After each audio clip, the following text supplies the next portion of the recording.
Good afternoon, everyone. My name is Elizabeth Espinosa, Executive Director of Communications for the Los Angeles County Sheriff's Department. We thank you so much for being here with us today.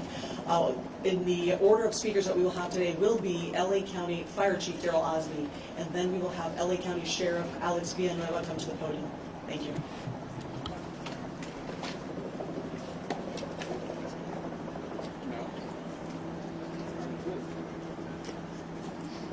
Let's go live with Chief Daryl Osby of the County Fire Department. Good afternoon. My name is Daryl Osby, and I'm the Fire Chief of the Los Angeles County Fire Department. I want to thank you for coming here to today's briefing of the Willow incident. Today, shortly before 10 o'clock at 9:47 a.m., the Los Angeles County Fire Department received a 911 call of a potential helicopter down in a brush fire at the intersection of Los Virgenes Road and Willow Glen Street in the city of Calabasas in unincorporated Los Angeles County.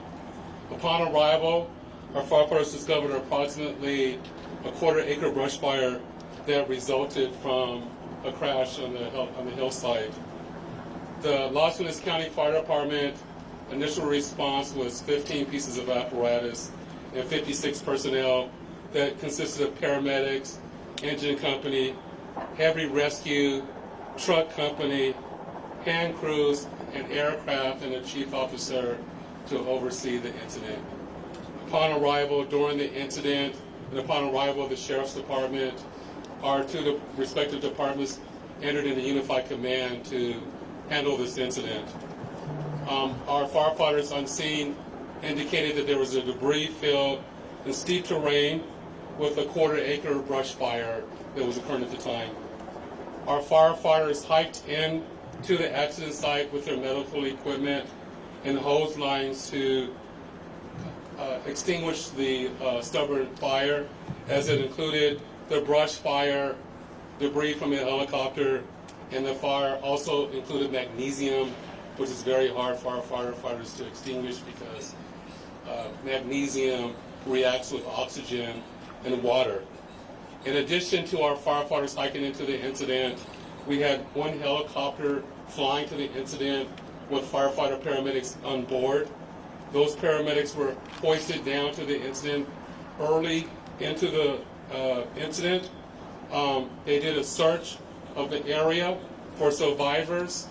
Unfortunately, all the survivors on board were determined to have been perished. Firefighters and hand crews worked to extinguish the fire while carefully preserving the incident for investigation. Currently, this investigation is still ongoing. I would like to turn this over to my sheriff to continue the press briefing.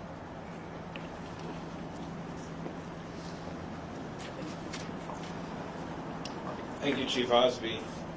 Personnel from Los Angeles Sheriff's Station responded to the scene of the crash site and assisted the fire department, and we've established a containment area, and now our Aero Bureau has a handle on traffic or aircraft accidents. However, when there's a fatality, then it switches to the National Transportation Safety Bureau, the NTSB, and the Federal Aviation Administration, the FAA.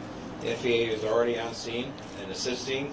We're waiting the arrival of the coroner's office to assist in the recovery of the remains.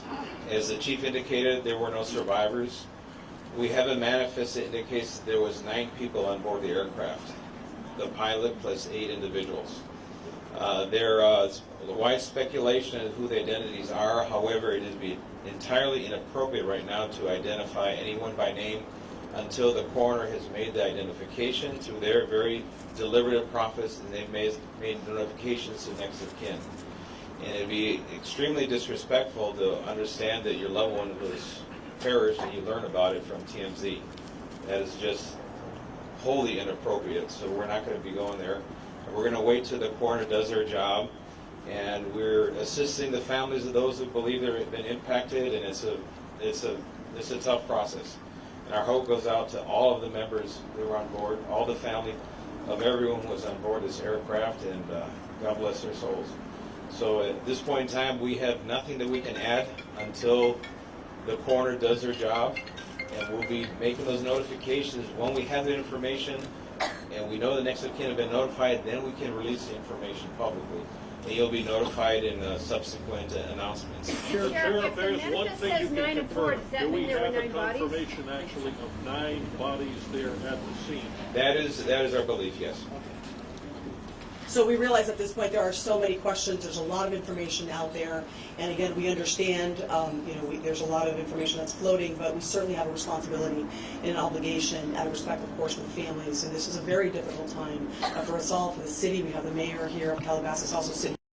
We thank them for being here, and in fact, they wanted to pass on the message that for those in the community that want to gather here and are coming to Calabasas, if you do, you are welcome to join others at the Deanza Park here in Calabasas, and the cross streets there are Los Hills and Las Virgenes. Also, the Sheriff's Information Bureau will be sending out updates as to when there will be, if there is one, a press advisory out, a notification of another press conference or any other updates through our Twitter. So please look for that. And again, we thank you so much for being here today. And again, thank you for your time. Elizabeth, Sheriff,